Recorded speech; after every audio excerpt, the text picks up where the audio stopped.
My name is Stephen Soucy. I'm the producer and director of the forthcoming Merchant Ivory, a documentary feature film. I'd like to welcome James Ivory to this interview recorded April 5th, 2021 in Claverack, New York for the University of Albany Writers Institute and their annual film festival. The festival is presenting James Ivory with its Ironweed Award for Outstanding Achievement in Film.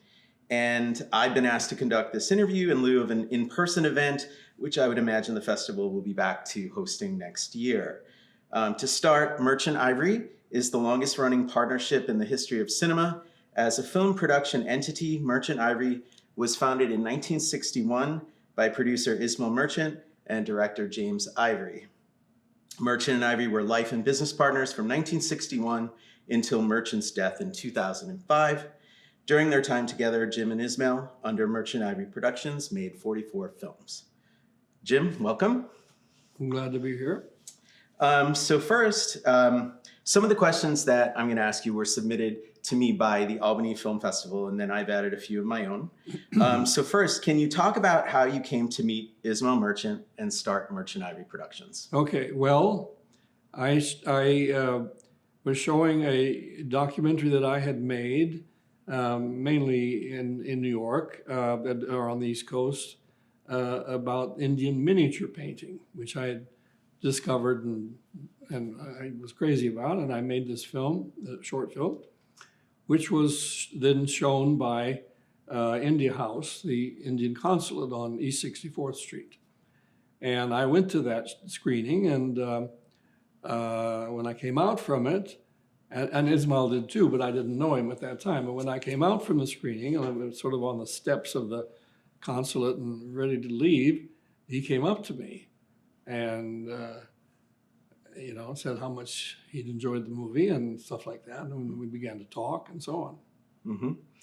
And then, then we became friends. I mean, we agreed to meet a couple of days later, and he was he had just come from Los Angeles, where his film, The Creation of Woman, which was a short dance film, also on an Indian subject, was shown at had been nominated for an Oscar.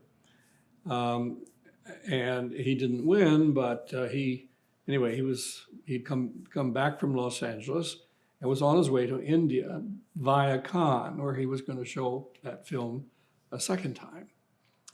And we got to talking about films. And did anyone, so was there somebody who sent Ismail to the screening or suggested that you go to the screening? Yes, it was Saeed Jaffrey, the actor Saeed Jaffrey, who had narrated the film on the Indian paintings. Yeah. Okay. And who Ismail knew. He knew Saeed and his wife Madhur Jaffrey. So Saeed sent Ismail. And then you went along to India, so eventually, or pretty quickly. Well, I had decided, I had already been in India, and I, at that point, had shot a lot of footage for a documentary that I was making for the Asian Society of New York about the city of Delhi.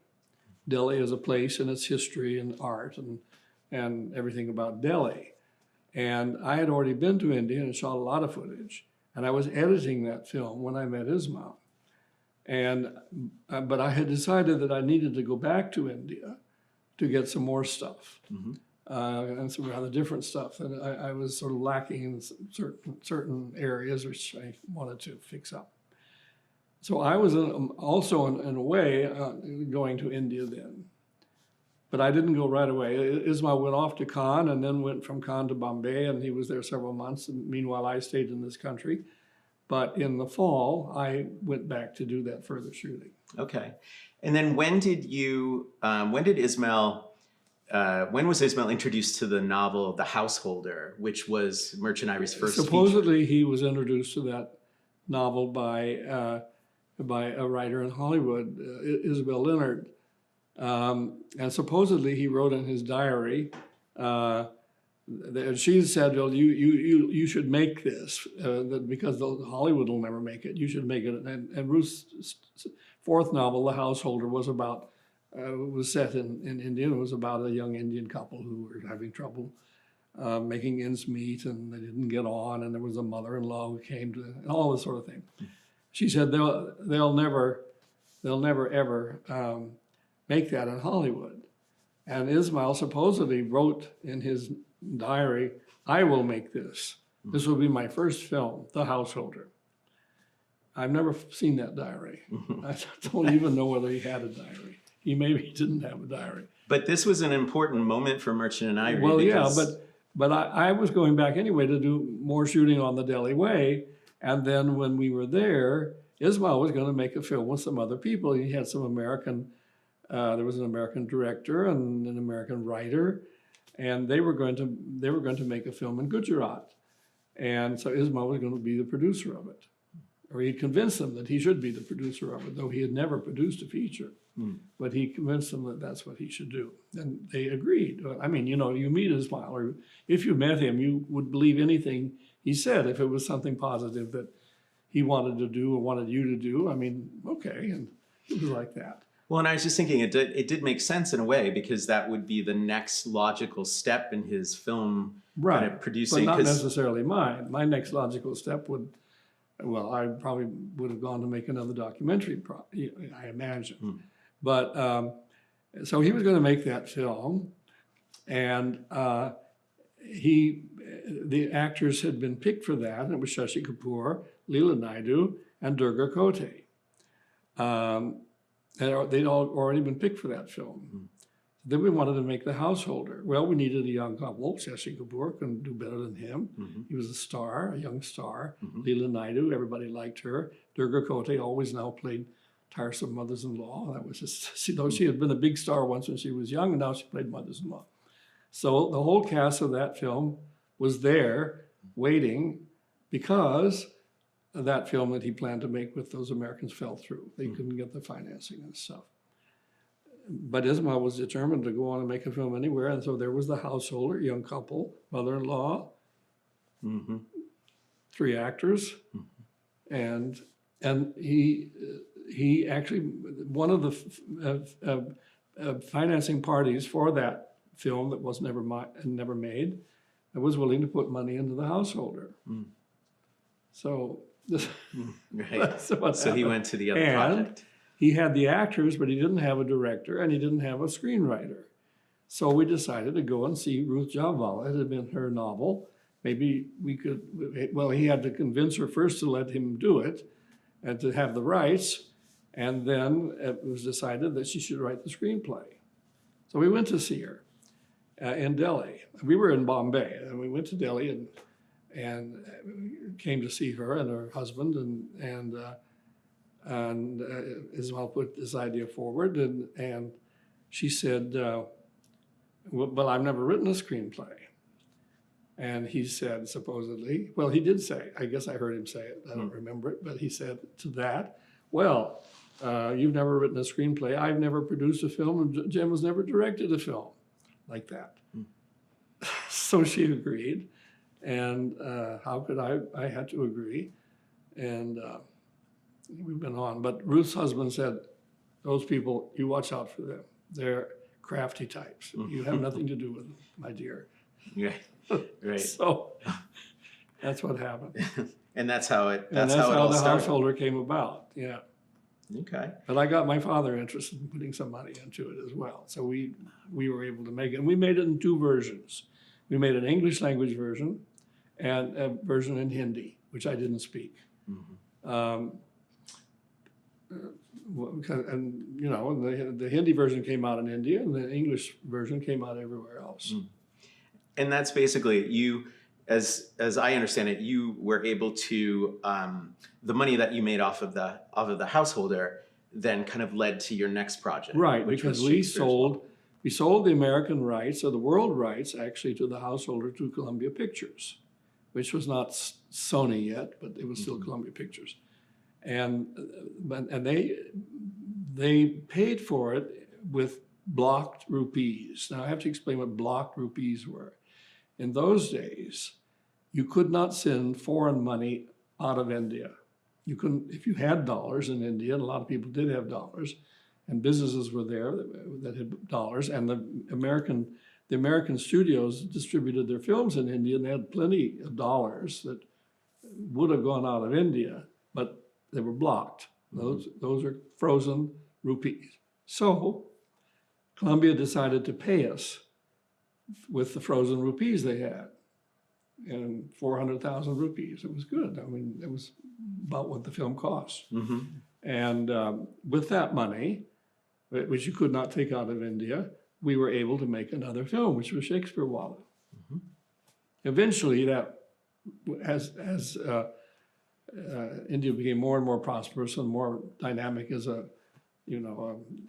manufacturing center, I mean, that they don't have that rule anymore, but I mean, that went on for most of the time that we were making films in India.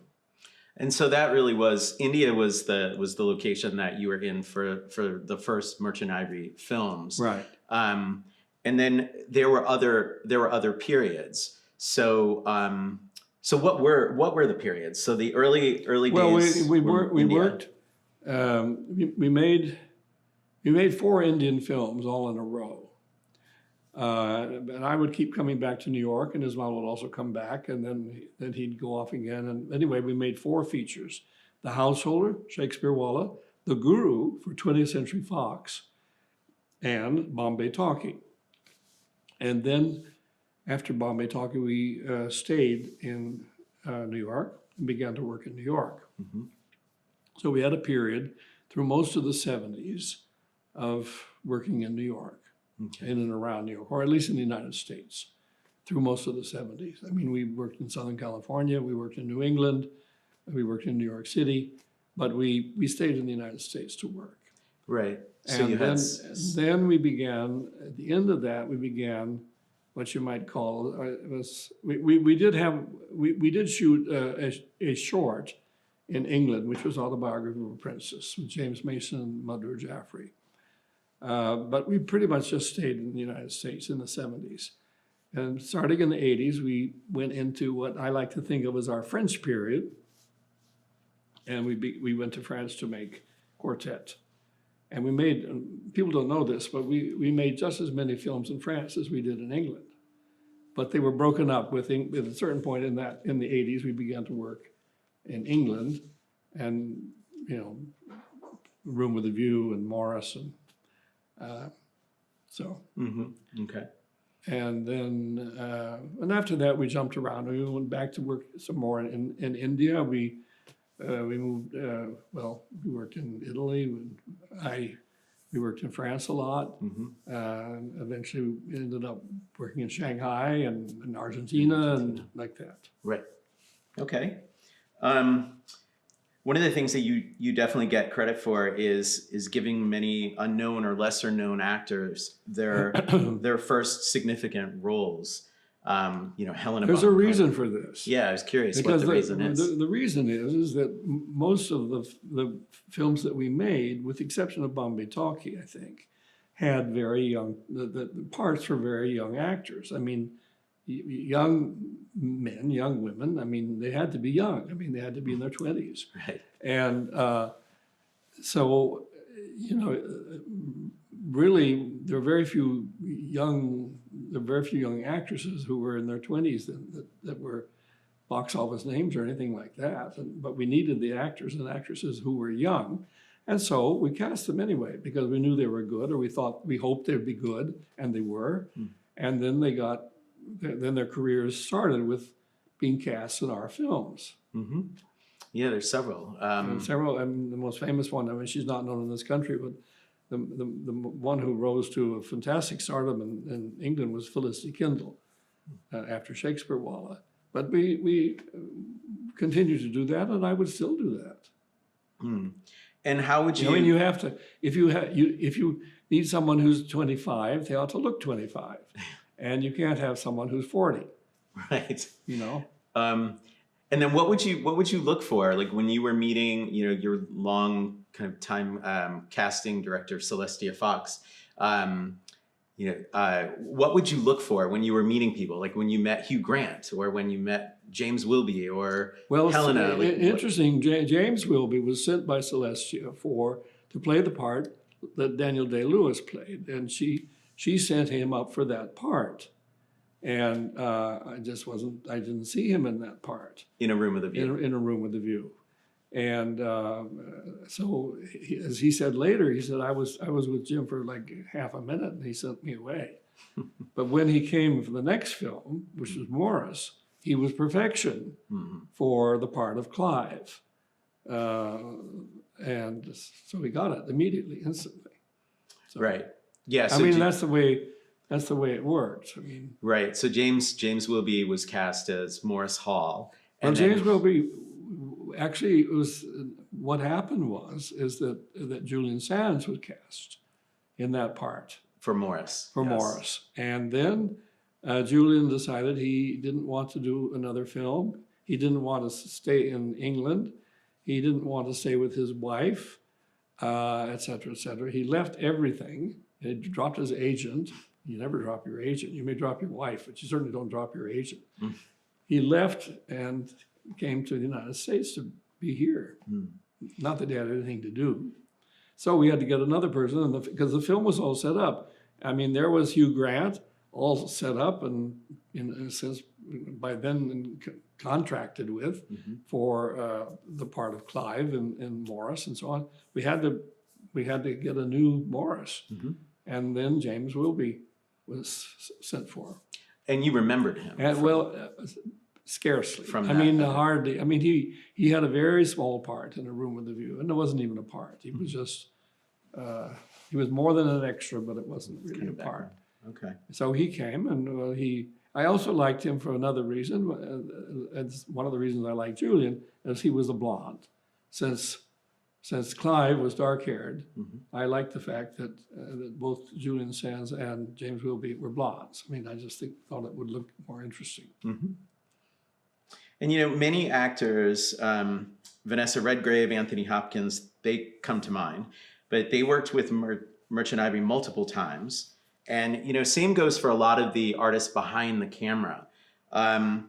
So just curious, what, in your opinion, what brought people back production after production to work with Merchant Ivory? They liked the script.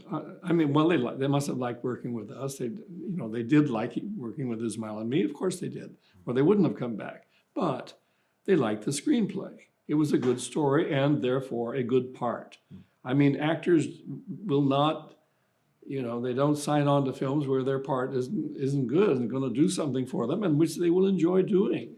I mean, they want to enjoy creating a particular role, which they see in the screenplay that just speaks to them, and they want to do it.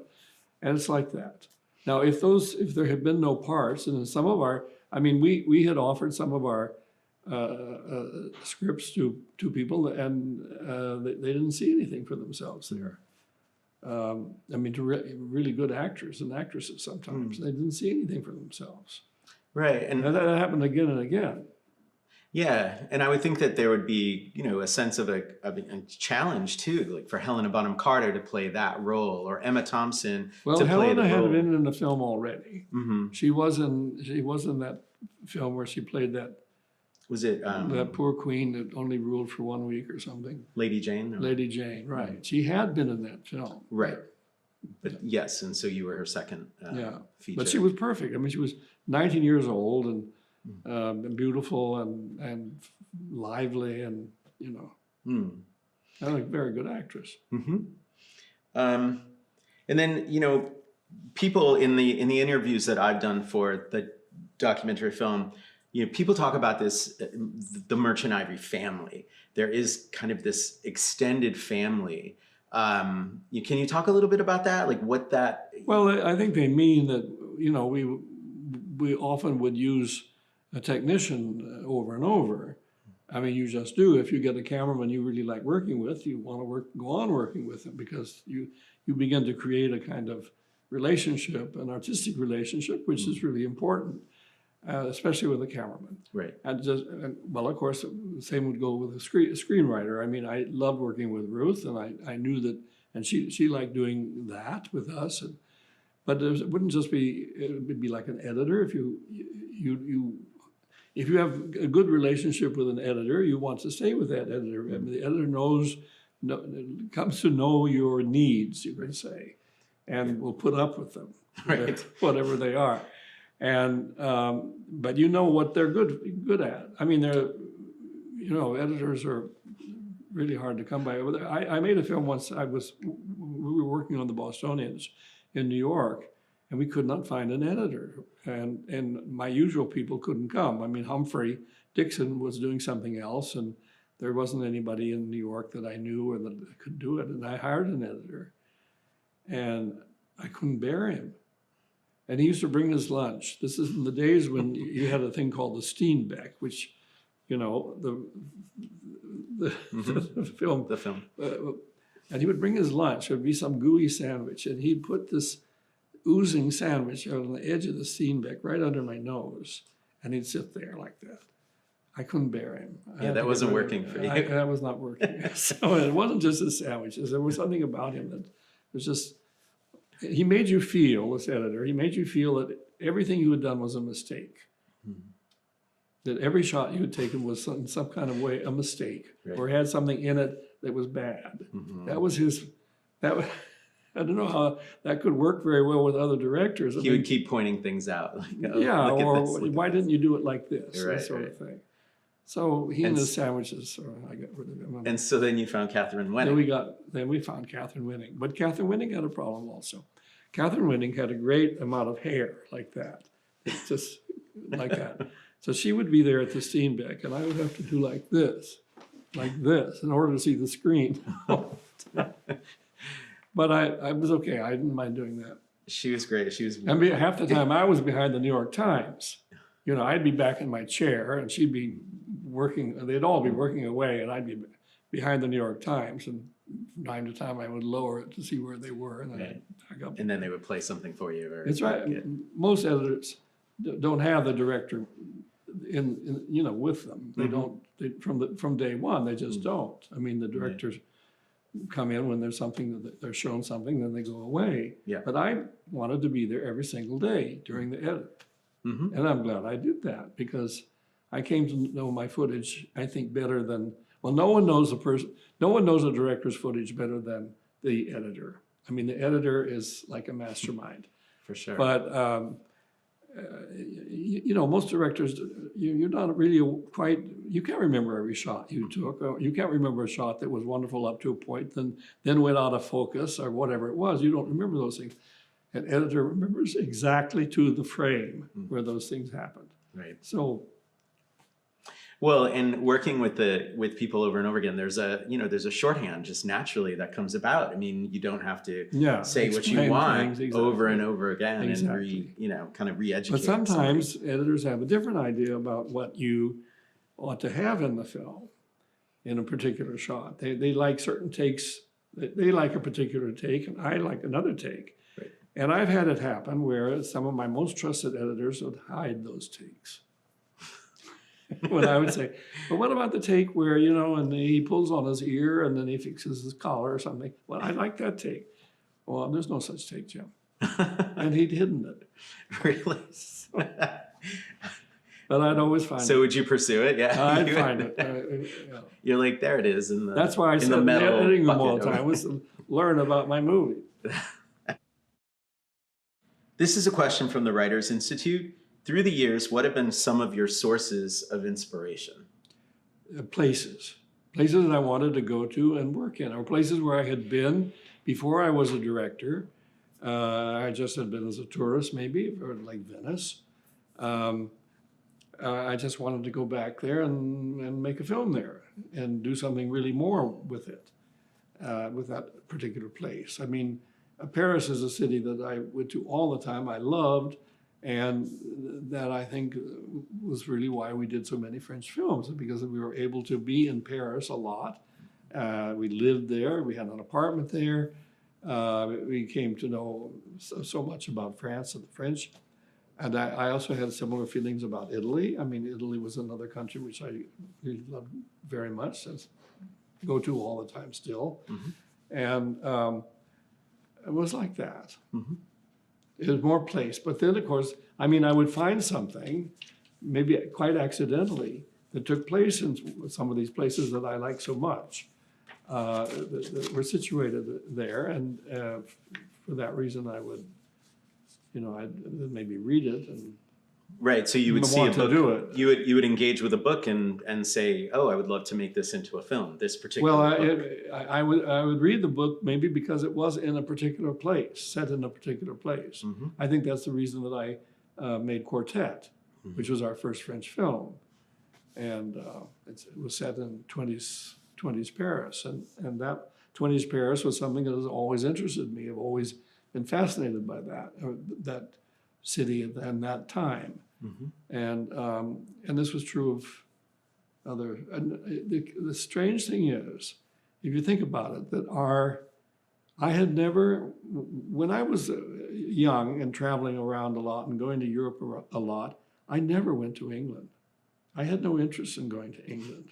I had no real, I can't say I had no interest in the English, I did, but I had no interest in being in England and when you think that our most successful and famous movies were all English, I don't know how that quite happened, but well, it happened because I liked the work of Ian Forster.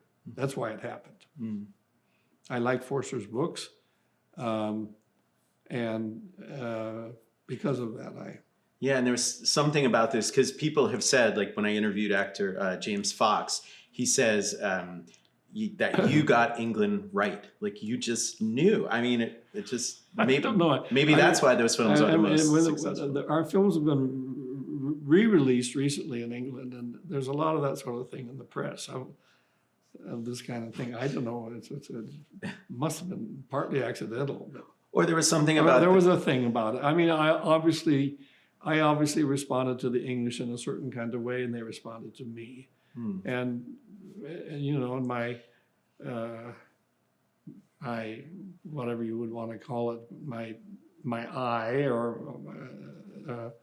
my perfectionist thing was working there all the time in England as well. I was seeing things and storing it away somehow. I don't know how it happened, but anyway, but what brought point to it was that I began to read Ian Forster's novels.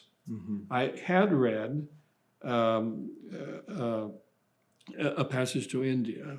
Obviously, I would have read that during my long immersion in India and Indian life, and so I read that obviously very soon. But then I never really read the others, and there was like Howard's End or A Room with a View. I never read them and didn't bother.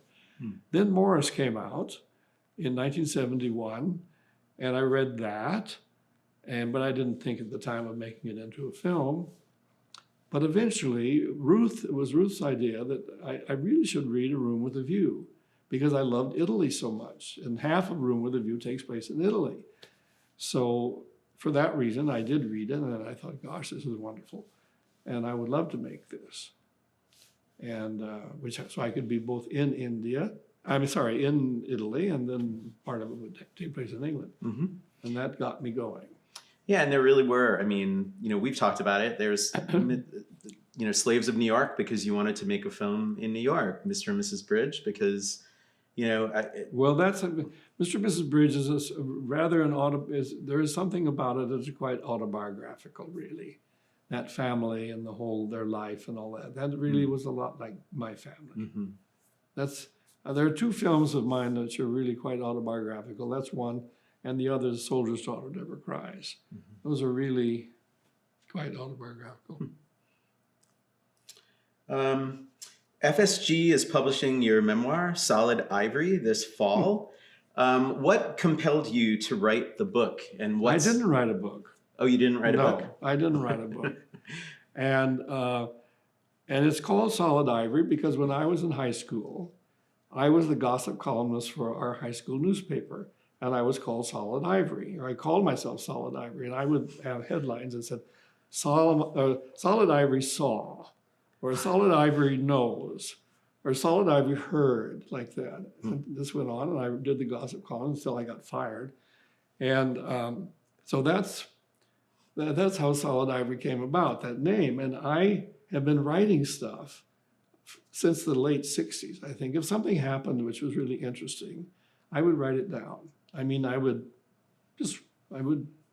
like So you had like a journal? just not like a journal, but I would just write it out as a piece, and I okay. put them away and I saved them. And after a while, I started showing them to Ruth, and she was interested, and she said, "This is really good, and you should keep this up," and that kind of thing. Some of them were published here and there. They had been published, like the thing on Vanessa Redgrave was published in Sight and Sound. I wrote that as an article for Sight and Sound, that sort of thing. So I had a whole collection of stuff, and I remember I wrote one about my friendship with a friend in high school and a little bit in college. His name was Jimmy Boyd, and I wrote that and showed it to Peter Cameron.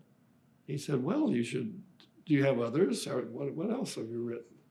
And Peter Cameron's the novelist of The City of Your Final Destination. Right, who by this time I knew quite well, and I was seeing quite a lot of. So I gave him that, and then he said, "Do you have others?" And I pulled all these things out from wherever I'd put them, and that eventually they got to.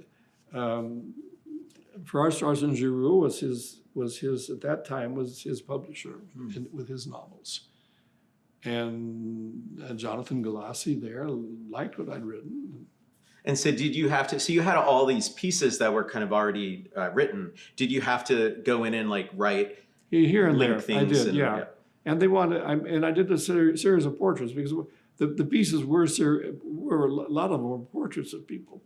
And they felt that I needed to, I really should talk about Ismail, and I ought to talk about Ruth. So I wrote those. And they also wanted me to talk about Call Me By Your Name, how it had come about. And because at that point I won the Oscar at age 89, the oldest person that ever won an Oscar. So anyway, so I wrote it up, Yeah, and Call Me By Your Name, that really, that really kind of brought you, winning the Oscar kind of just brought you back into the... Well, it did. Yeah. Well... I mean, because you finished City of Your Final Destination in 2000. That film came out in 2007? 9 or 10. 2010? 10, I think, 2010. Okay. Yeah. Right. And so this was like 5 years later. Yeah. By Your Name. But I had another project in there that I couldn't make. I was attempting to make a film of Shakespeare's Richard II. And I worked on that a lot. And I had a wonderful screenplay written by Chris Terrio. And I worked on that a lot, but we could never. And then Ismail died, had died, and if Ismail had been around, that would be one of my films. I mean, that would have obviously gotten made if Ismail had been around to make it. But we never found a producer for it who was that interested in it, So, but that's what I was doing in that period when nothing much was happening. Right, and then you was it that you had neighbors, right, that introduced you to the book or hired you to adapt? Jeremiah's clients. He was doing restoring their house over in Athens, and here in upstate New York. In upstate New York, and one of them was the agent for Timothy Chalamet, and together, the two of them, who are partners, they bought the rights to Call Me By Your Name. And someone else had written a screenplay which they weren't very happy with, but then they found Luca Guadagnino who wanted to do it, but there was no screenplay that everybody liked or wanted to make. So then they asked me, not to write the screenplay, but they asked me whether I would co-direct that film with Luca. And I said, yeah, sure, because I want to go back to Italy, of course. That was the main reason. I just longed to be back in Italy. And I said, sure. Now, you can't really co-direct movies. The Directors Guild doesn't allow it. But I thought, well, I might get away with it since it's in Italy. Italy, yeah.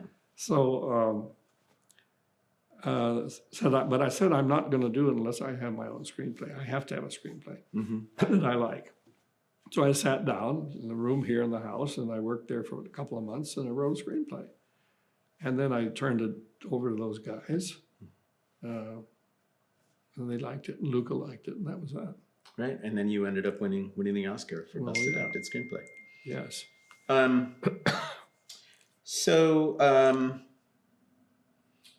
You're 92 years old. No. No. Oh yeah, no, I am. No, I'm 93. That's why. Oh, you're 93. Yeah, in 2 months I'm going to be 93. Right, so you're almost 93, and you're still very much engaged in writing projects. Yes. So last question, what are the projects that you're working on now? Okay, well, I'm fine-tuning the book, Solid Ivory. There are a lot of little, I have to write some captions for photographs, and or some little bits and pieces. I'm doing that, but that won't take long. And I am writing a television series based on the French novel, The End of Eddie, by Edouard Louis, who's a young French writer. And that has been bought by a company called Fremantle. The rights to it, the television rights to it have been bought by Fremantle. Mm-hmm. And which is a big company that prepares, they buy the rights to various projects or books and whatever, and write a screenplay and so on. Then they sell them to, hopefully to like Amazon or it could be anybody, mm-hmm. Apple or whoever's. So they have hired me to write a screenplay of that novel. But that novel, of course, took place in a village in France. They want the story to take place in this country. So, okay, why not? So it's going to take place in Oregon, where I grew up, and it's going to take place in a sawmill community, which I know a lot about, because my father had a mill. I know what people went through. Mm-hmm. And I'm writing that, and no one is, it has not yet been offered to anybody first. But well, it's been offered to Gus Van Sant to direct, and he wants to do it, and he likes the script, so hopefully he will do it. And that's where he tends to shoot his films. He's spent a lot of his life in Oregon. Yeah, he likes Oregon. Great. Well, best of luck with that, and thank you so much for taking the time to speak with us, and congratulations on your Ironweed award. Well, thank you. All right, James Ivory, thank you very much.